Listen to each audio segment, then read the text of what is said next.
Всем привет! Я продолжаю вязать свой кардиган из ангоры или жакетик из ангоры. На сегодняшний день у меня уже отвязана основная часть. Вот вы видите на манекене.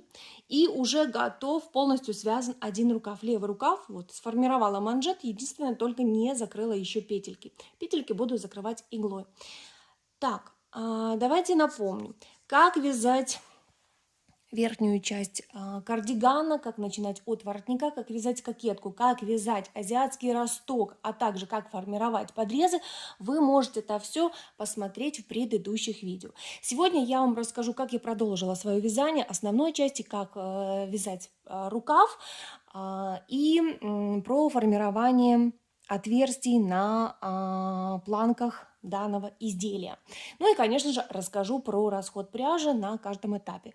Когда отвязала основную часть, какой был расход пряжи, ну и, конечно же, с рукавами, какой будет расход пряжи. Поэтому вы уже можете заказывать, кто еще ожидал окончания данного проекта, чтобы знать, какой расход пряжи на мой размер. Я уже сегодня вам все это подробно расскажу.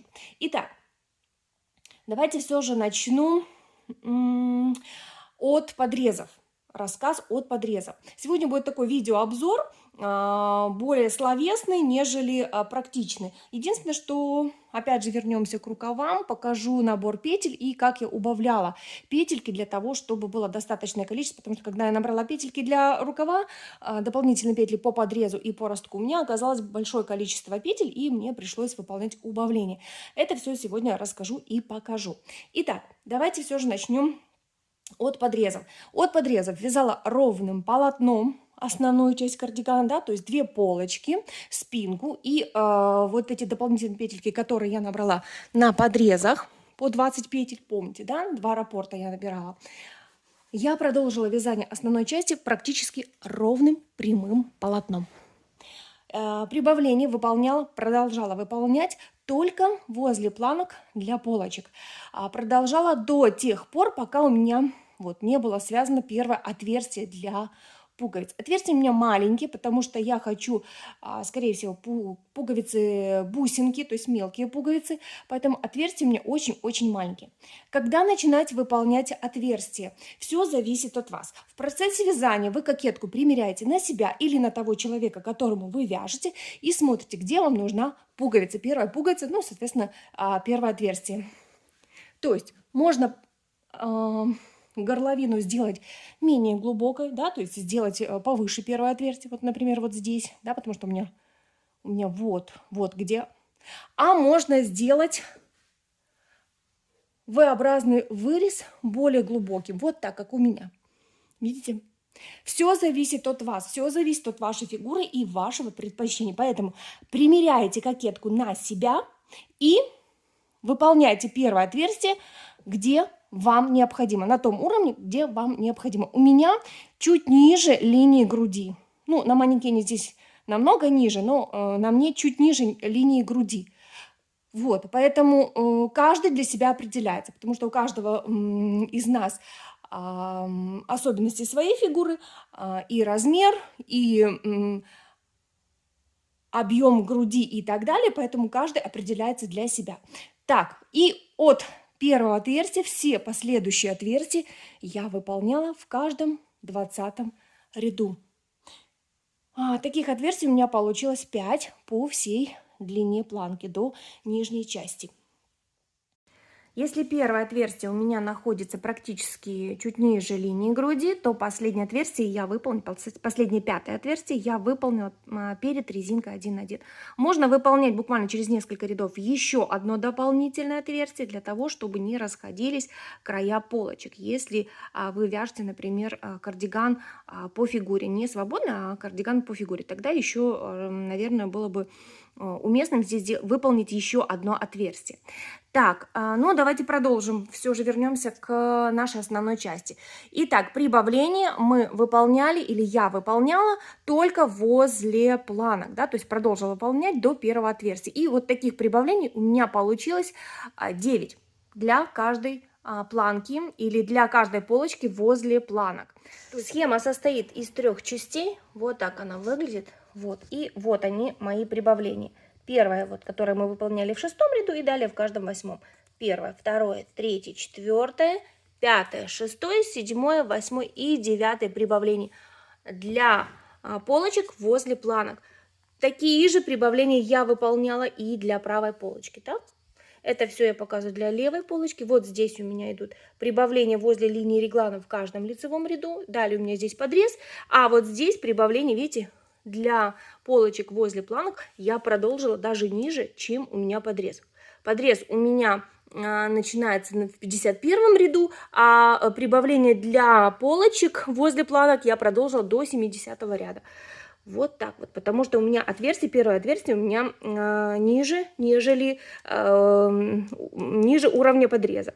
Вот. Иногда, когда мне нужно не очень глубокий вырез горловины, я могу выполнять или начинать выполнять отверстие для пуговиц примерно на уровне подреза.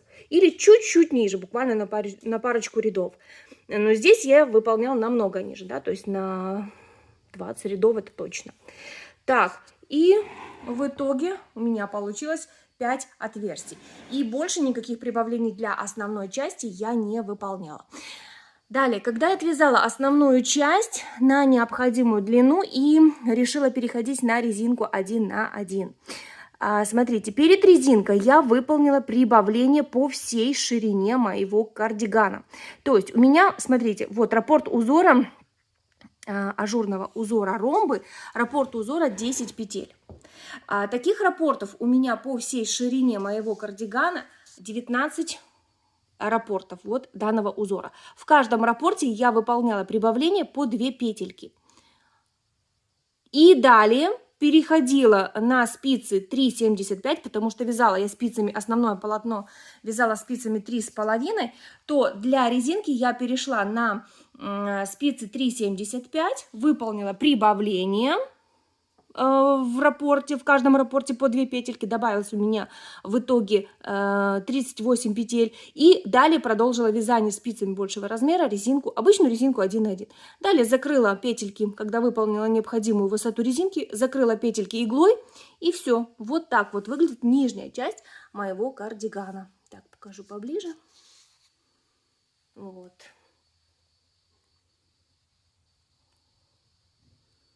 И спрашивали про планку, тянет планка или не тянет. Нет, в моем случае планка не тянет.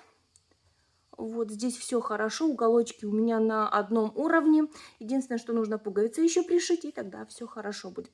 Возможно, если пряжа больше пружинит, возможно, будет планки и немножечко тянуть полупатентная резинка. Тогда для этого лучше для такой планки провязывать несколько поворотных рядов, укороченных поворотных рядов для планки. Кто спрашивал, девочки, да, если необходимо, выполняйте укороченные ряды для планки. Ну, в моем случае все хорошо, пряжа очень эластичная, полотно очень эластичное, мягкое. Тянется оно, вы знаете, и в ширину, и в длину вытягивается. Вот как нужно, так и вытягивается. Вот что мне нравится в данном полотне и в данной пряже. То есть, если мне необходимо более широкое изделие, я могу выполнить ВТО и разложить по тем параметрам и вытянуть по тем параметрам, что мне нужно. Либо же в ширину, либо же в длину. Вот, поэтому здесь проблем никаких нет с планкой. И укороченных рядов для планки я не выполняла. Так, это то, что касается основной части. Давайте перейдем к рукавам. Итак, рукава для моего кардигана. Изначально от кокетки я начала вязать ажурным мелким вот таким узором в виде маленьких ромбиков. И продолжила, соответственно, вязание рукава точно таким же узором. Спрашивали некоторые рукодельницы у меня в комментариях, можно ли вязать данный кардиган основным узором, да, точно таким же узором, крупные ромбы, как на основной части. Конечно же, можно. Хотите рукава каким-то другим узором, хотите лицевой гладью, хотите узором, как на основной части. Это все по вашему желанию. Нет никаких каких-то определенных правил или решений. как вам нравится, так и вяжите. Хотите основной узор, берете этот узор и, соответственно, применяйте его точно так же на рукаве. Что для этого нужно? Взять вот точно такую же схему, допустим, как на спинке, да, только отметить, если я для спинки отмечала то количество, ту ширину спинки, которая мне необходима для спинки, то для рукава вы отмечаете то количество петель, которое вам необходимо, да, то есть вы берете конкретное количество петель и, опять же, постепенно выполняете прибавления возле линии реглана и прорисовываете вот эти прибавления. Все то же самое, вот как для спинки, только здесь ширина побольше, более 20 петель. Для рукава, конечно же, берете меньшее количество петель. И все то же самое прорисовываете. Постепенно выполняете прибавления и вяжете вот этот основной узор на рукавах. Нет никаких проблем и нет никаких сложностей. И вяжите то, что вам нравится. Я же выполняла вот этот ажурный узор, мне он понравился, сочетание мне нравится. Вот такое получилось сочетание двух. Так, сейчас. Рукав достаточно свободный у меня. Вот так.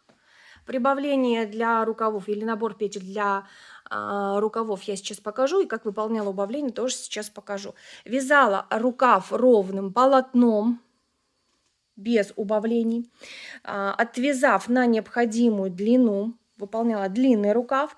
Все петельки, которые у меня были на леске или на спицах, убавила вдвое. Да? То есть у меня было здесь 72 петельки. Я провязала все петли по 2 вместе лицевой перед манжетом. У меня получилось 36 петель. И далее на этих 36 петель выполнила манжет резинкой 1 на 1. Все. И остается у меня здесь только закрытие иглой. И все. Закрываю открытые петельки, и рукав один готов. Сейчас я начну вязание второго рукава, и это все вам про набор петель и про убавление все расскажу. Давайте расскажу про расход пряжи. На данном этапе, смотрите, когда я отвязала основную часть, то есть рукава у меня только до уровня кокетки, и отвязала вот эту основную часть на мой размер 48-50.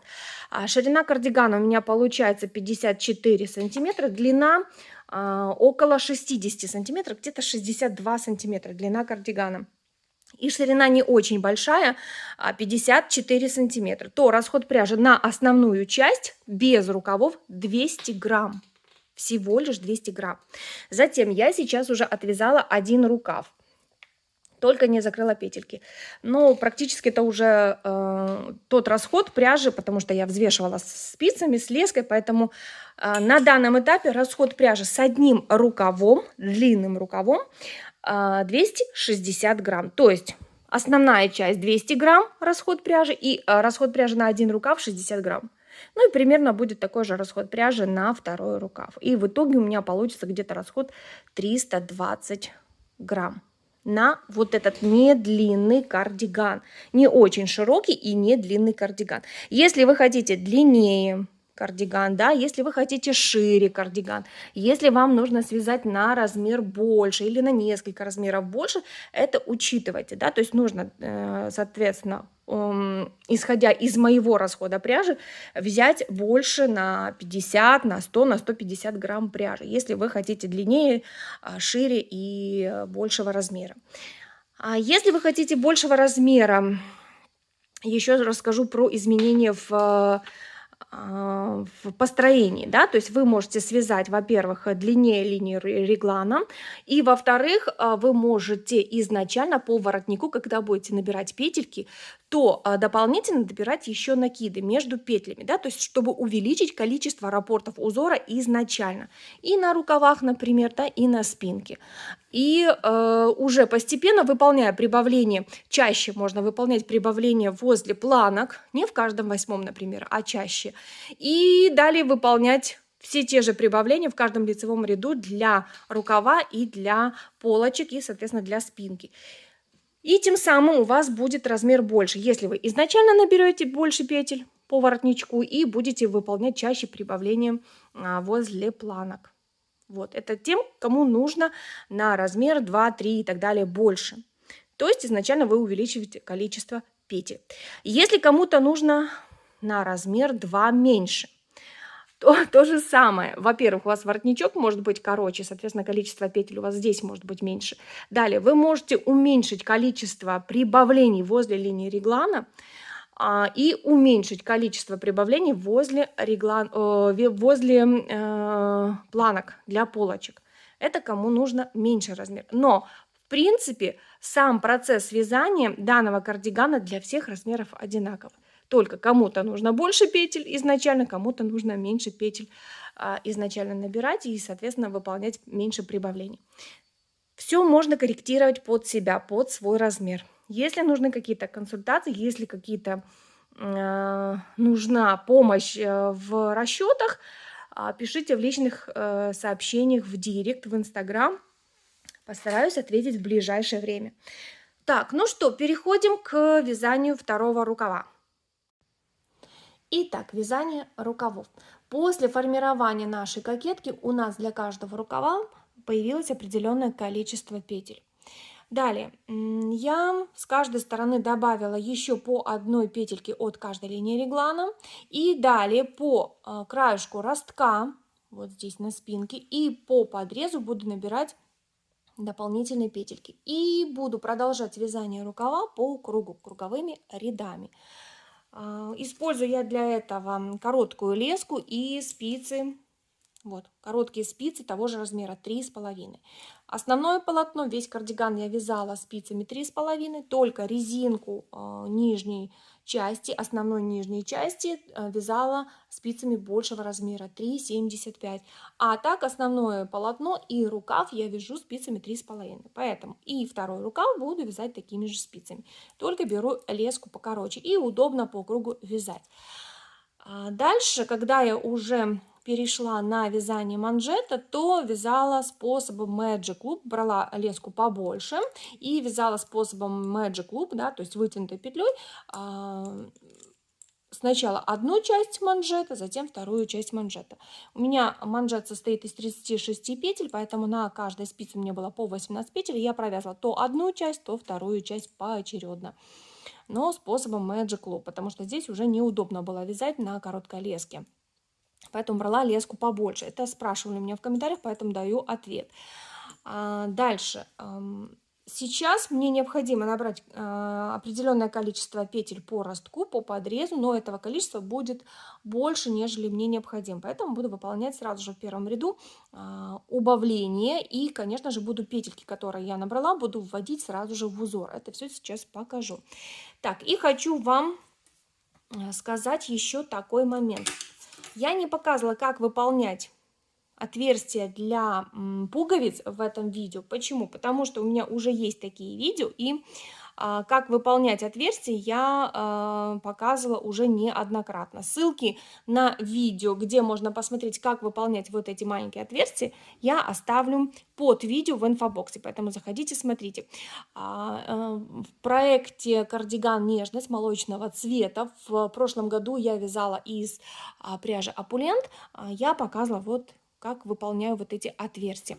То есть здесь провязывается у меня 2 вместе лицевой на планке. Вот видите, когда я в процессе вязания в конце ряда провязываю правую полочку и, соответственно, планку для правой полочки, то выполнял 2 вместе лицевой, накид и далее продолжала по центру, получается, планки, выполняла вот эти убавление и накид, соответственно, с обратной стороны, с изнаночной стороны провязывала как резинку 1 на 1, и у меня получались вот такие мелкие, маленькие отверстия для пуговиц бусинок, потому что не хочу большие пуговицы, хочу маленькие пуговицы. Вот. И по поводу закрытия, эластичного закрытия петель иглой, тоже отдельно видео я по данному кардигану не снимала, не вижу в этом необходимости. Во-первых, у меня есть такое видео в предыдущем проекте. Во-вторых, таких видео есть огромное количество в интернете. Я думаю, что этот способ уже всем знаком. То есть ничего нового я в этом показать вам не смогу. Ссылки на видео, где я показывала, как выполняю отверстия для пуговиц на планке и закрытие, эластичное закрытие петель иглой. Ссылки на видео, да, мои видео предыдущих проектов оставляю в инфобоксе. Если интересно, заходите, смотрите. Информация вся уже есть. Кто со мной уже давно, кто со мной вяжет регулярно, я думаю, что уже знают эти видео и видели, и знают эти способы и методы. Так, а сейчас приступаем к набору петель, дополнительных петель для второго рукава. Для этого мне понадобится обычный крючок без ручки, для того, чтобы можно было вдоль кромочных петель набирать из рабочей нити петельки и снимать, сразу же снимать вот эти петельки, которые мы набрали, сразу же переснимать на леску и спицу.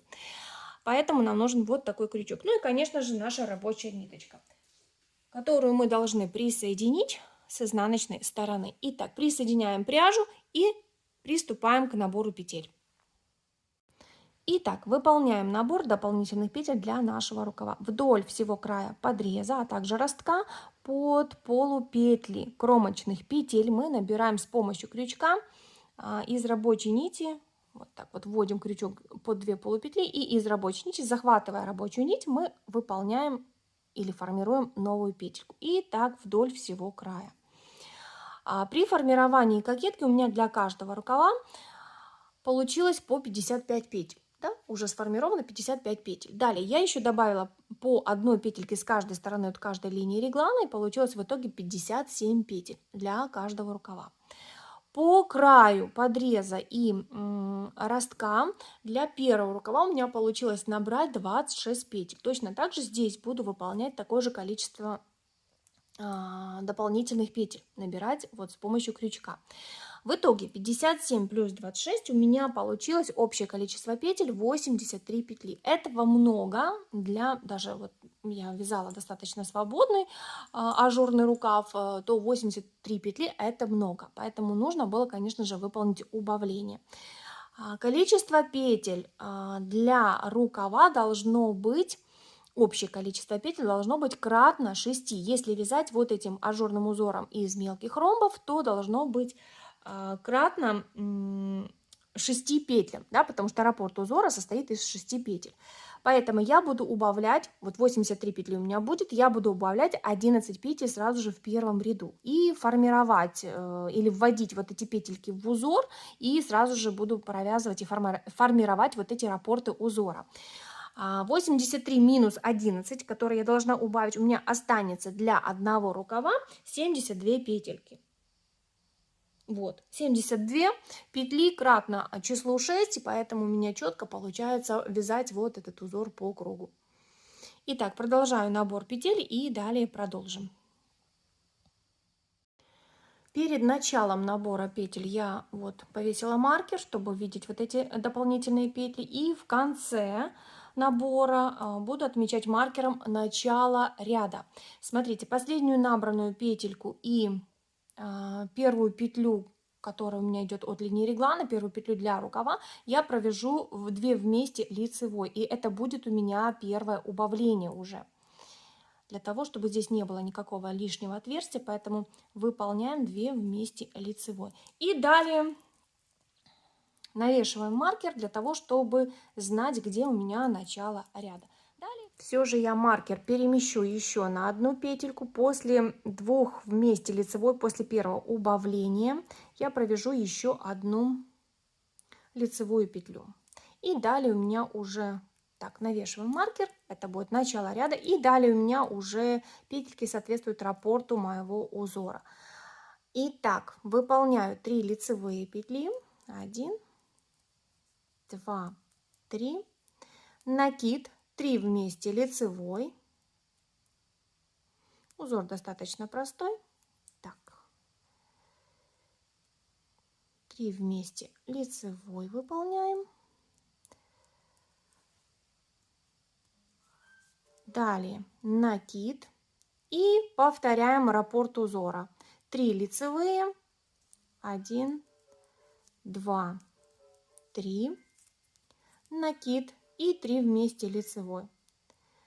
Напомню, мой узор, вот этот мелкий узор из или ажурный узор из мелких ромбиков состоит из 6 петель, 1 раппорт. Поэтому и количество петель, общее количество по рукаву должно быть кратно 6.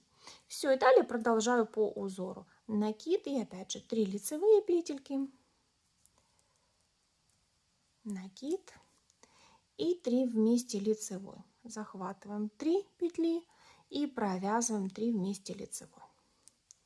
И так далее по всему рукаву, да, по всех петельках. Когда я довяжу до маркера начала набора дополнительных петель, я вам покажу, как выполняю сразу же и убавление еще 10 петель.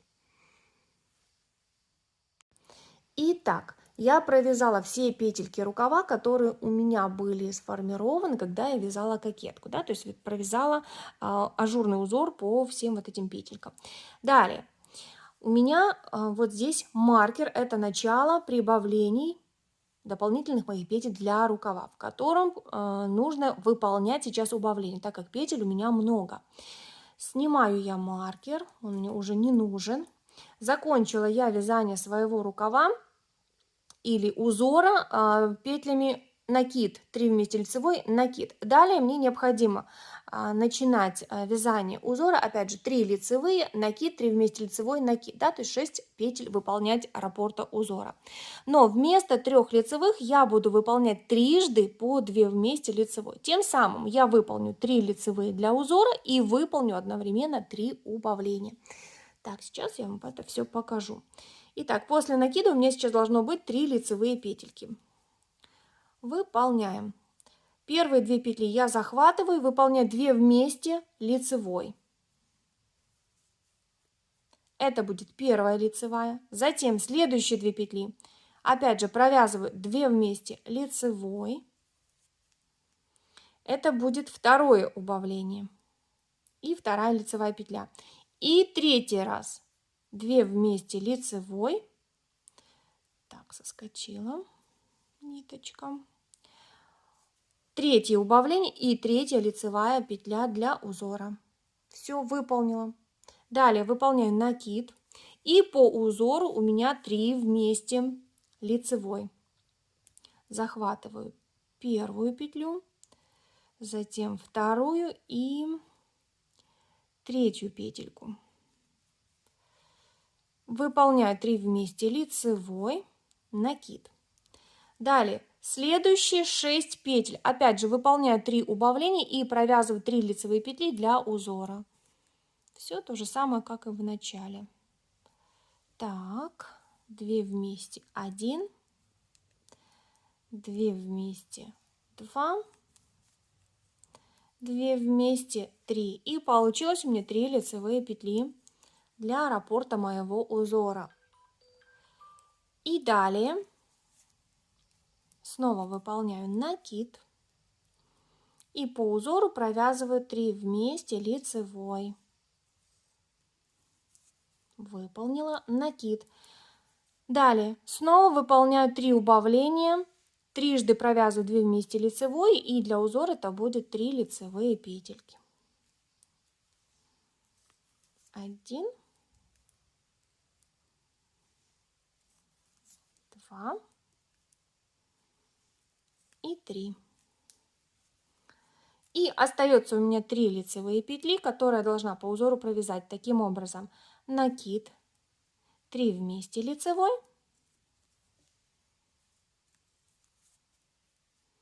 и накид. И далее маркер начала ряда. Следующий ряд и все последующие четные ряды я выполняю просто лицевыми петельками.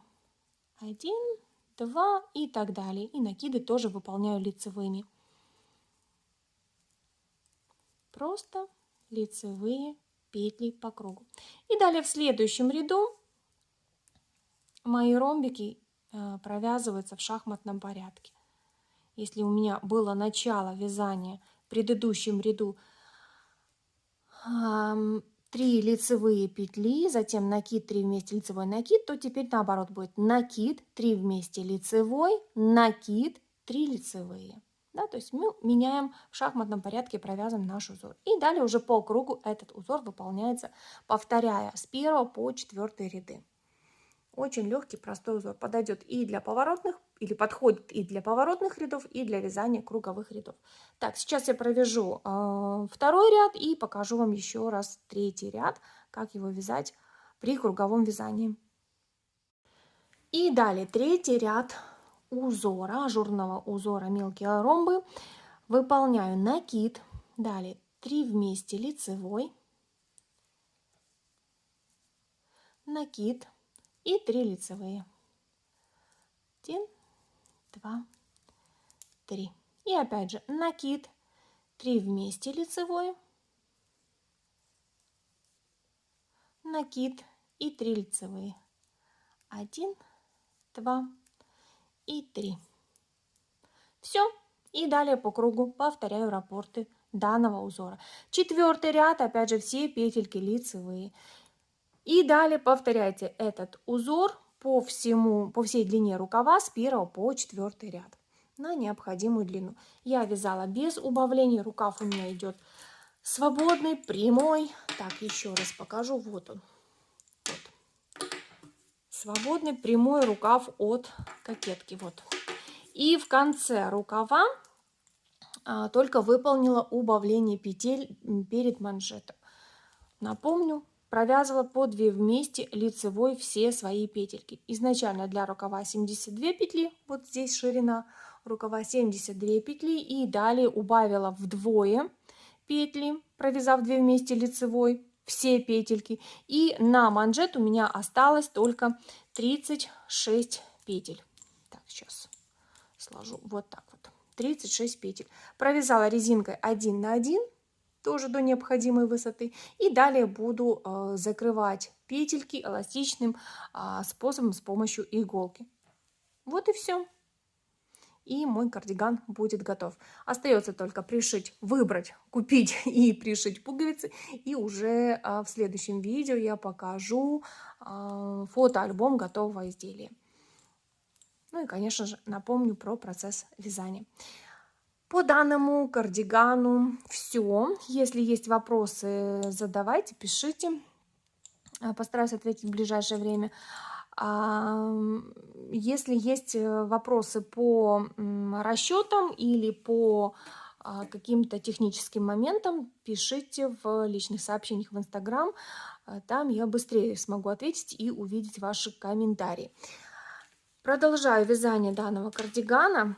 Он мне очень-очень нравится. Такой нежный, легкий, воздушный, тепленький, в меру пушистый. Такой, напомню, это у меня ангора 50, 800 метров в 100 граммах. Вяжу я ниточкой 2 сложения и спицами 3,5. Но резинку выполняла спицами по нижней части кардигана спицами 3,75. На рукавах спицы 3,5. И ажурный узор, и манжет 3,5 спицы. На сегодня все. Желаю нам замечательных воплощений, легких петель, ровных петель. И жду фотографий ваших процессов вязания, а также ваших готовых работ. До новых встреч. Пока-пока.